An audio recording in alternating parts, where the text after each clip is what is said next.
ಇನ್ನೊಂದು 5-6 ವರ್ಷದಲ್ಲಿ ಶಿವರಾಜ್ ಕುಮಾರ್ ಅವರು ಸತ್ತು ಹೋಗ್ತಾರೆ. ದರ್ಶನ್ ಅವರು ಆಲ್ರೆಡಿ ಸತ್ತೇ ಹೋಗಿದ್ದಾರೆ.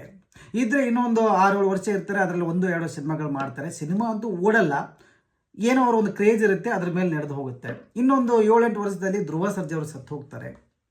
ಇವರು 3 ಜನಗೂ ಕಾಂಪಿಟೇಷನ್ ಕೊಡೋದಕ್ಕೆ ಬಂದಿರೋ ಗಂಡುಗಲಿ ನಾನು ಅಂತ ಹೇಳ್ತಾರೆ.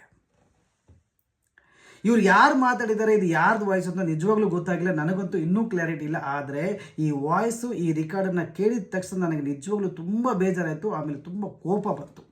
ಅದಕ್ಕೋಸ್ಕರ ನಾನು ಇದ್ರ ಬಗ್ಗೆ ಮಾತಾಡ್ತಾ ಇದ್ದೀನಿ.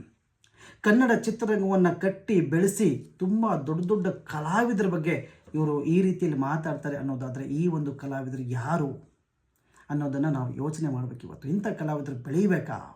ಕನ್ನಡ ಚಿತ್ರರಂಗದಲ್ಲಿ ಇನ್ನೂ ಅಂಬೆಗಾಲು ಕೂಡ ಇಟ್ಟಿಲ್ಲ ಅಂಥವ್ರು ಇವತ್ತು ದೊಡ್ಡ ದೊಡ್ಡ ಕಲಾವಿದರ ಬಗ್ಗೆ ಈ ರೀತಿ ಕೀಳುವಾಗಿ ಅವರ ಸಾವನ್ನು ಇಷ್ಟಪಟ್ಟು ಸಾವನ್ನು ಬಯಸಿ ಮಾತಾಡ್ತಾರೆ ಅನ್ನೋದಾದರೆ, ಇವತ್ತು ಇಂಥ ಕಲಾವಿದರನ್ನು ನಾವು ಬೆಳೆಸಬೇಕು ಅನ್ನೋದನ್ನು ನಾವು ಯೋಚನೆ ಮಾಡಬೇಕು.